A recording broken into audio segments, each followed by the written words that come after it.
पलवल के इस धरने में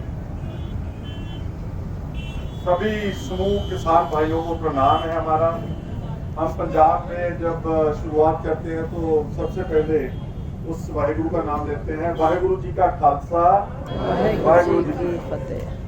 इससे पहले कि मैं आज के किसान आंदोलन के बारे में और अपनी जो समस्याएं हैं, काले कानूनों को रद्द करवाने के लिए जो बहुत बड़ा मुहाज खड़ा किया हमने, यहाँ आंदोलन में शहीद हुए सरदार सुरेंद्र सिंह जी सरपंच जो ग्वालियर से आए थे, उन्होंने जो अपने इस धरने में किसान आंदोलन में उनकी मौत हुई है, उनको मैं श्रद्धांजलि भेंट करता हूँ। आप सबने भी बहुत भेंट की है, बहुत अच्छे शब्दों में हमारे वीर सिंह जी बहुत मैंने खेज कविता के जरिए बहादुर लोगों के लिए जो शब्द पढ़े, मैं इनका भी धन्यवाद करता हूँ। और ये जो आंदोलन है, ये जो आज का जो भारत है, इसका सबसे बड़ा आंदोलन, और इस आंदोलन का श्रेय किसानों को, मजदूरों को, जो लोग धरती से जुड़े हुए हैं। और सरकार इसलिए नहीं मान रही क्योंकि जैसे यहां से जिक्र हुआ है, जो हमारे प्रधानमंत्री हैं, इनका जो बहुत तल्लुकात है कॉरपोरेट घराने, जो अब सबकी जुबान पर है, अंबानी अडानी। ये लोग पार्टियों को राजनीति करने के लिए हजारों करोड़ों रुपए फंडिंग करते हैं इलेक्शंस में। जितनी बड़ी रैलीज देखते हैं आप, जितना बड़ा खर्चा देखते हैं, एक एक असेंबली सीट के ऊपर, पार्लियामेंट के ऊपर करोड़ों रुपए खर्चे जाते हैं, ये उनको फाइनेंस करते हैं। और जब ये जीतकर सरकार बनाते हैं, एमपी और जो चुने हैं हमारे जो नेता लोग हैं, वो अगर पार्लियामेंट में आप हिसाब निकालेंगे 545 में से 70% हमारे जो चुनकर जाते हैं, आप लोग भेजते हैं, वो किसान ही हैं। लेकिन जब दिल्ली पहुंच जाते हैं तो फिर उनको किसान लोग भूल जाते हैं, अपनी धरती भूल जाती है, फिर वो माया जाल में पैसे के चक्कर में पड़ते हैं। इसलिए इस सरकार ने ये जो कानून बनाए हैं, ये क्या बोलते हैं कि वैसे ही नहीं बना दिए, ये बकायदा तौर से उनसे बातचीत करके जो ये बड़े बड़े व्यापारी लोग हैं, इनके लिए कृषि का सेक्टर खोल दिया गया है कि आप बाकी देश में तो लगभग उन्होंने हर चीज के ऊपर कब्जा किया हुआ है। यहां तक कि हमारे जो एयरपोर्ट है, ये प्राइवेटाइज हो चुके हैं, उनके लिए खोल दिए हैं। जो हमारे रेलवेज को प्राइवेटाइज किया जा रहा है, जो शिक्षा और जो अपनी सेहत की, हेल्थ केयर की प्रणाली थी, वो पहले खोल चुके हैं इन लोगों के लिए। और आप देखेंगे कि ये लोग छोटी से छोटी चीज लेकर के बड़ी से बड़ी चीज तक, तेल के व्यापार में, टेलीफोन कम्युनिकेशन के व्यापार में, सब कुछ प्राइवेटाइज करके कॉर्पोरेटों के लिए, व्यापारियों के लिए, अमीर आदमियों के लिए सरकारें पहले दे चुकी हैं। केवल कृषि बचा था, जिसके दम पर भारत देश का लगभग 65-70% लोग जो गांव में रहते हैं, उनकी जिंदगी का एक जरिया था। अमेरिका के बहुत बड़े वहां पर राष्ट्रपति हुए हैं, उनका नाम इब्राहिम लिंकन, आप सबने सुना होगा। उन्होंने ना अंग्रेजी में इसको बोला, कृषि को, कि ये कोई धंधा नहीं है। अंग्रेजी में छोटा सा कोट है, farming is not a job, farming is a way of life. जो खेती है ना, ये धंधा नहीं है, ये जिंदगी जीने का तरीका है एक दुनिया में। तो मोदी ने जिंदगी जीने के तरीके के ऊपर जो हमला किया है, इसका मतलब दूसरे महीनों में इंसानियत के ऊपर हमला किया। क्योंकि किसान और मजदूर एक ऐसा हिस्सा है, वर्ग है, जो सारी जिंदगी ईमानदारी से काम करते हैं।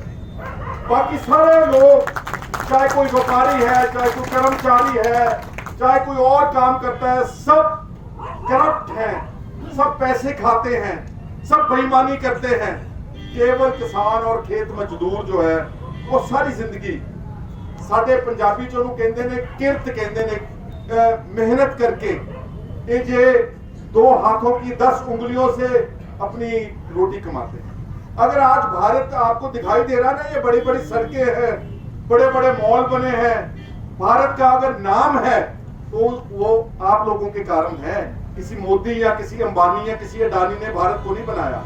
जब इस देश को आजाद करवाया, जब आजादी की लड़ाई लड़ी, आप इतिहास खोल करके देख लें, हमारे ही पूर्वजों ने, हमारे पुरखियों ने गांव से उठकर ले सबसे ज्यादा आंदोलन किया, सबसे ज्यादा कुर्बानियां दी।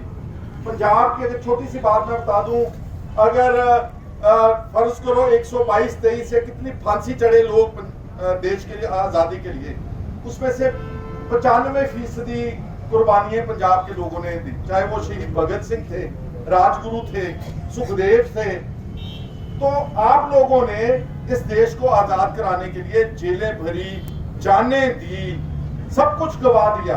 और जो हमारे पंजाब के लोग हैं ना, हमारा जो पंजाब आधा पाकिस्तान में रह गया है, हमारे लोग भारत का साथ देने के लिए पाकिस्तान में अपनी बनी बनाई जायदाद, बनी बनाई जमीनें जो उपजाऊ थी, वो सारी छोड़ दी कि हम भारत के साथ उनका साथ देंगे, यहाँ रहेंगे।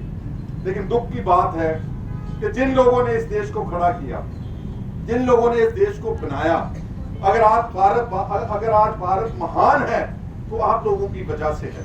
आज उनको ही टारगेट करके, उनका जो वो खाना खाते हैं 2 वक्त की रोटी अपनी मेहनत करके, उनके मुंह से निवाला छीन रही है ये सरकार, मोदी साहब की सरकार खाना छीन रही है। इसलिए आप सब लोग, सब घर बार छोड़ के, हमारे जो सारे बॉर्डर्स हैं दिल्ली के, यहाँ पर आकर के अब लगभग 2 महीने के करीब इस ठंड में, सर्दी देखें कितनी गुजर के गई है, अभी भी पड़ रही है। ये जो लोग हमारे को उपदेश देते हैं, ये तो अंदर गर्म कमरों में हीटर चला करके बैठे हैं, लेकिन किसान और मजदूर और गरीब आदमी, और ये जो लड़ाई है, ये लड़ाई जो है ना, ये देश की लड़ाई है, ये अकेले किसान की नहीं है। क्योंकि अगर 65-70% लोग खुशहाल नहीं है, उनके चेहरे के ऊपर रौनक नहीं है, तो फिर देश कौन सा तरक्की कर सकेगा। इसलिए देश को हमेशा इकट्ठा रखने में किसानों ने, मजदूरों ने सबसे ज्यादा काम। आज भी अगर चीन से लड़ाई होगी ना, अगर वहां पर कोई मारे जाते हैं तो आप अपने बच्चे हैं। हमारे पंजाब में अभी 20 लोग चीन की लड़ाई में वहां पर उनकी मौत हुई, हमारे जवानों की, उनमें से 4 लाशें पंजाब में गई, 25% लोग यानी कि मौत वहां पंजाब के लोगों की। ऐसे ही बाकी जो है वो किसी अबानी का लड़का तो फौज में जाएगा नहीं, किसी अमीर आदमी का बेटा तो फौज में जवान बनेगा नहीं। इसलिए इस देश को अगर किसी ने बचा करके रखा है, वो किसानों ने बचा कर रखा है और हमारे जवानों ने बचा कर रखा हुआ है। ये उन दोनों के ऊपर मोदी की सरकार हमला करती है। और भाइयों, मैं सादी बातों में मैं आपको बताऊं कि चाहे कोई कम पढ़ा लिखा हो, उसको जो लोग धरती से जुड़े हुए हैं उनको सबसे ज्यादा अक्ल होती है। हमारे गांव में जो अनपढ़ लोग हैं, आज वो सारी दुनिया की सब बातें जानते हैं। ये गलतफहमी है मोदी को, बीजेपी के लोगों को, कि किसानों को कुछ पता नहीं है। हमारे को सब कुछ पता है। और जो ये कानून बनाए गए, जैसे मैंने बोला, ये पंजाब और हरियाणा और कुछ हिस्सा उत्तर प्रदेश का, यहाँ पर मिनिमम सपोर्ट प्राइस जो MSP है, यहाँ हमारे को मिलती है। लेकिन जो बाकी देश के हिस्से हैं, वहां पर ये मॉडल पहले लागू हो चुका है। आप बिहार का पूछ करके देखें, 2006 में वहां पर APMC एक्ट अबॉलिश कर दिया था, जो अब हमारे ऊपर हमला हुआ है, वहां 2006 में खत्म कर दिया मंडी वगैरह सिस्टम। आज बिहार का जो किसान है, वो अपने ही खेत में मजदूरी करने के लिए मजबूर कर दिया है। और जो 3 कानूनों में से एक कानून बनाया, एसेंशियल कमोडिटीज एक्ट, उसमें जो पहले था ना कि जमाखोरी नहीं कर सकता कोई व्यापारी, इस सरकार ने जमाखोरी का लाइसेंस दिया उन लोगों को कि आप इस देश की जो चाहे वो अनाज है, चाहे वो दालें हैं, चाहे वो प्याज है, चाहे वो आलू है, आप जितना दिल कर सकता है आप अपनी जमाखोरी कर सकते हैं। और जब ये व्यापारी ताकतवर लोग इनको लाइसेंस दे दिया, इन्होंने बड़े बड़े पंजाब में हमारे साइलोस बना दिए हैं, बहुत कई लाख टन अनाज जमाखोरी करने के लिए उनको वहां पर लाइसेंस दे दिया, वो बना लिए इन लोगों ने, और ये जमा करेंगे।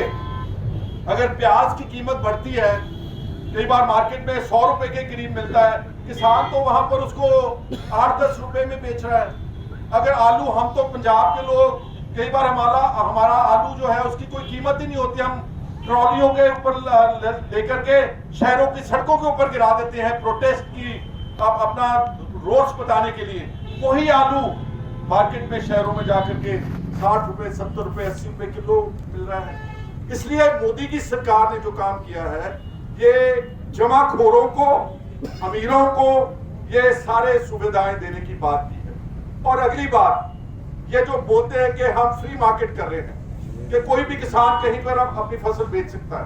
भाई वो जो छोटा किसान है, 2 एकड़ का, 3 एकड़ का, 1 एकड़ का, 4 एकड़ का, वो तो बहुत मुश्किल से अपनी फसल पास वाली मंडी में ही बेच सकता है। उसके पास तो इतने जराए नहीं है, इतने साधन नहीं है कि वो 200 किलोमीटर अपनी फसल लेकर के जाकर के कहीं बेहतर दाम दे सके।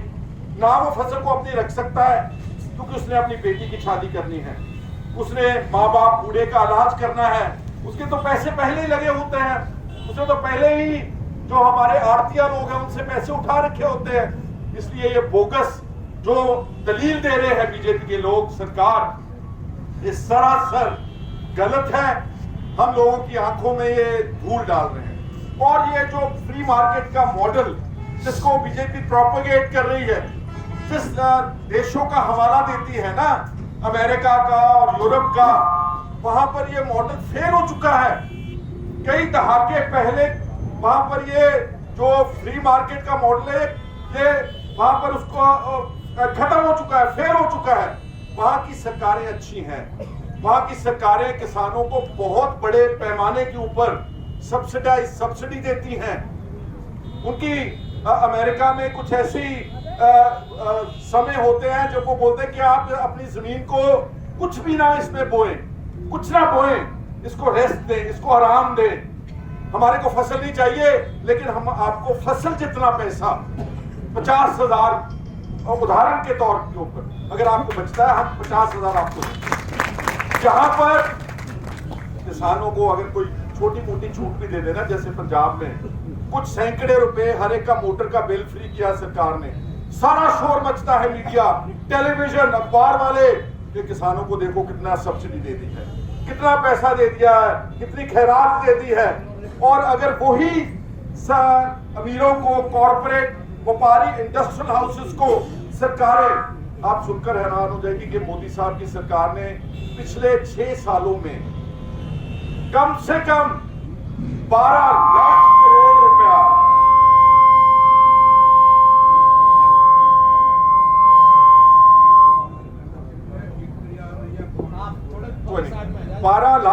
रुपया मोदी साहब की सरकार ने पिछले 5-6 साल में अमीरों का वैसे ही माफ कर दिया।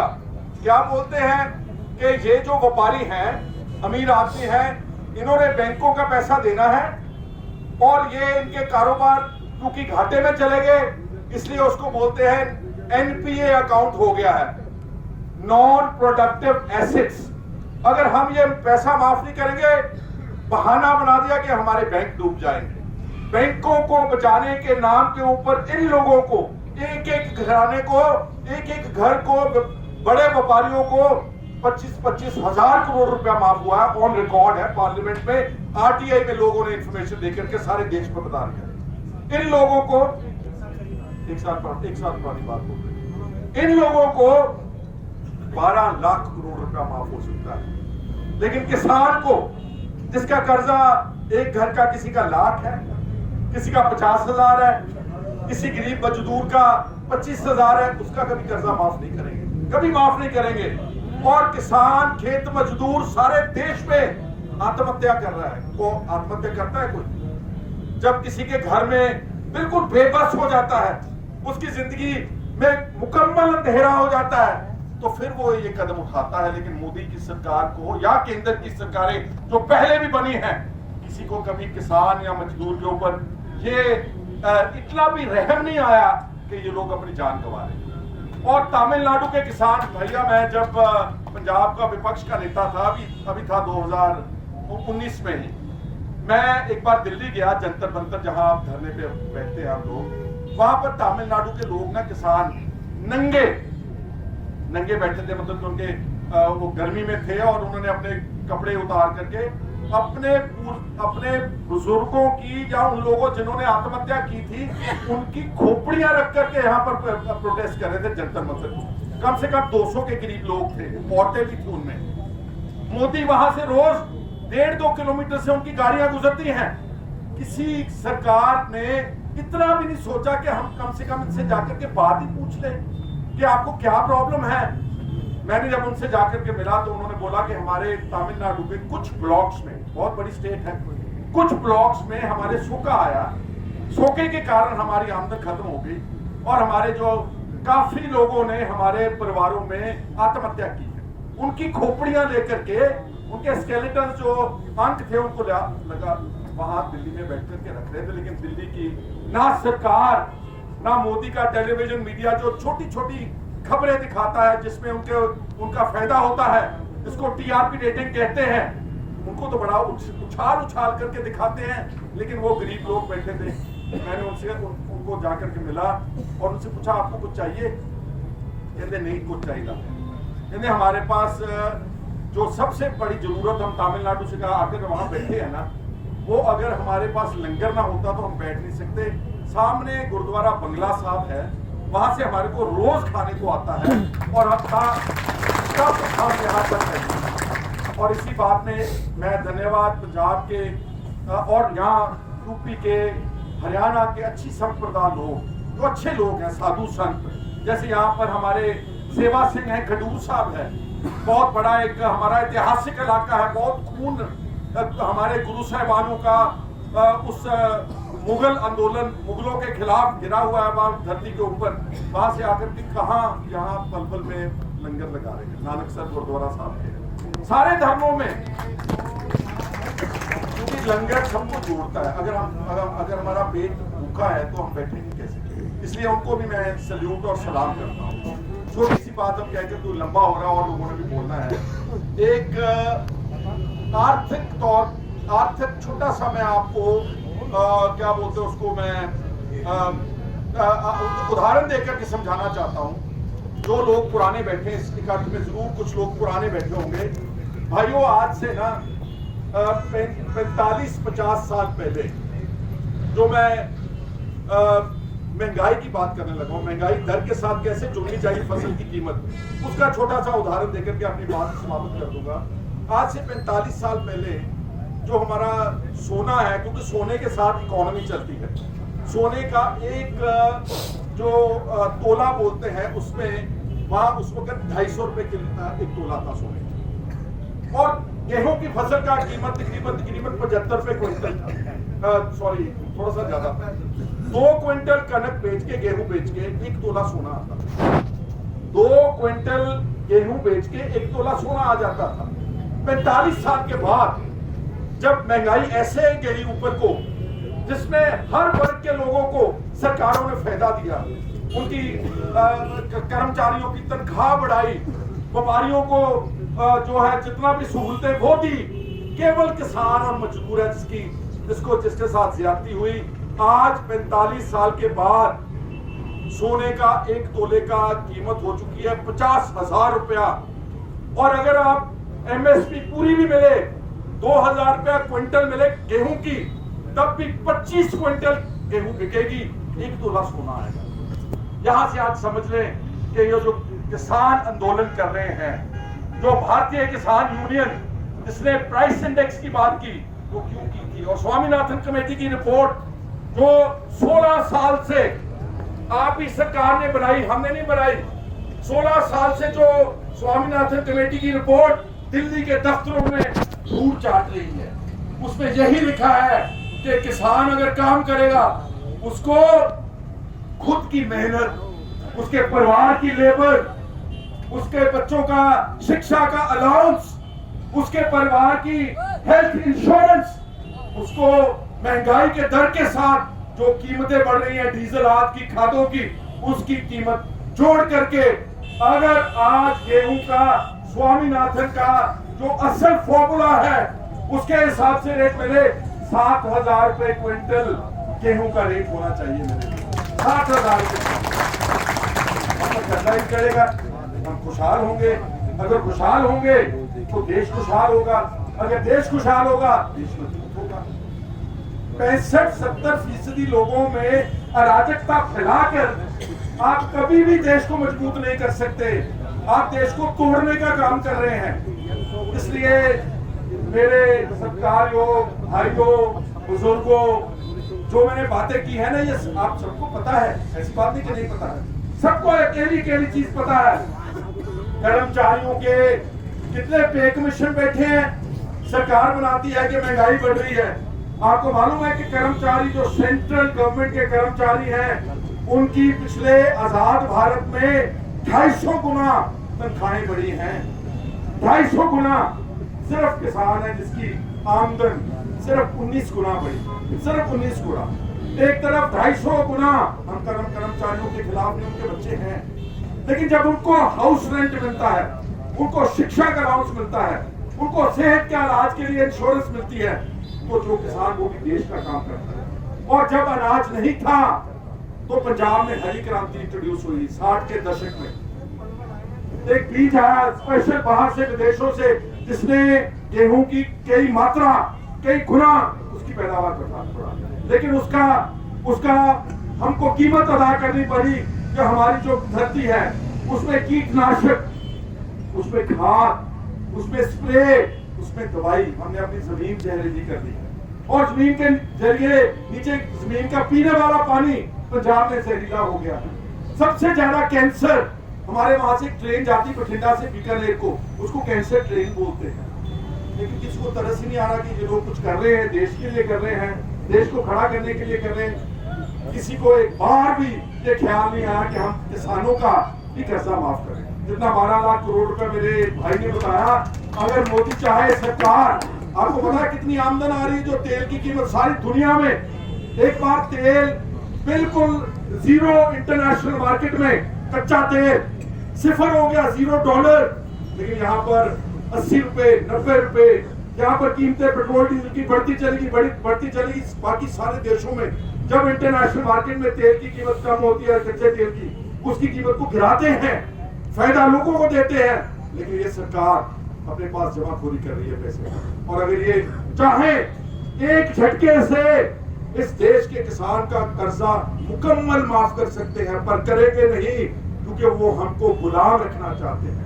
बात समझने की कोशिश न करें, वो हमको गुलाम रखना चाहते हैं कि जब तक ये गुलाम रहेंगे, अगर ये 65% लोग जो गांव में रहते हैं अपने हकूक की बात करने लगे, अगर वो जाग गए तो हमारा तो तख्ता पलट देंगे।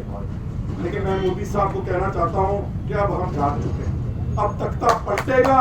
और मैं चाहता ये हूं कि आगे से किसान और मजदूर इस देश के ऊपर राज करे। वहां पर किसान और मजदूर बैठे, ये लोग जिनके मुखौटे हैं, ये धर्म की बात करते हैं, ये धर्म के नाम के ऊपर वोट लेते हैं, ये लोगों को बांटते हैं, इनकी दुकानदारी है।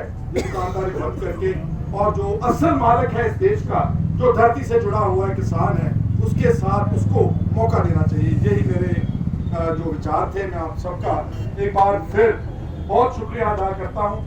और जो आप लोग आते हैं गांव से, आपका धन्यवाद है कि आपने जो आंदोलन किया शुरू, भारतीय किसान यूनियन, जो सारी जथेबंदियां एक हो गई।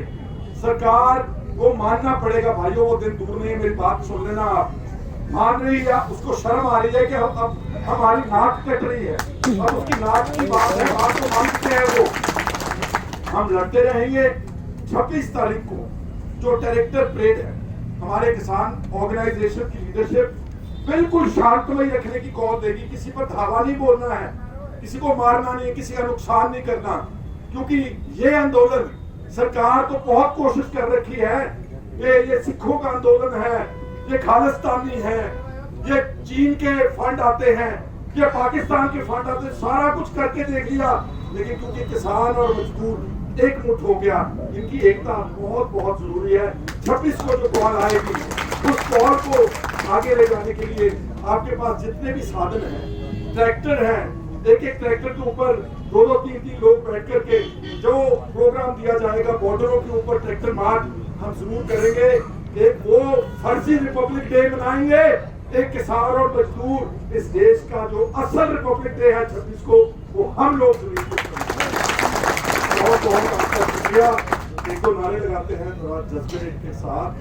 किसान खेत मजदूर एकता जिंदाबाद, किसान एकता जिंदाबाद। मैं हूं कहूंगा काले कानून तुसी कहना रद्द करो, रद्द समझते ना, काले कानून रद्द करो, काले कानून रद्द करो, काले कानून रद्द करो। केंद्र सरकार मुर्दाबाद, केंद्र सरकार मुर्दाबाद, केंद्र सरकार मुर्दाबाद, जालिम सरकार मुर्दाबाद। बहुत बहुत शुक्रिया। वाहिगुरू जी का खालसा, वाहिगुरू जी की फतेह। राम राम प्रणाम। और भी जरा कुछ ਹੁੰਦਾ ਸਾਰੇ ਧਰਮਾਂ ਦਾ ਮੈਨੂੰ ਬੋਲਦਾ ਹੈ। ਬਹੁਤ ਬਹੁਤ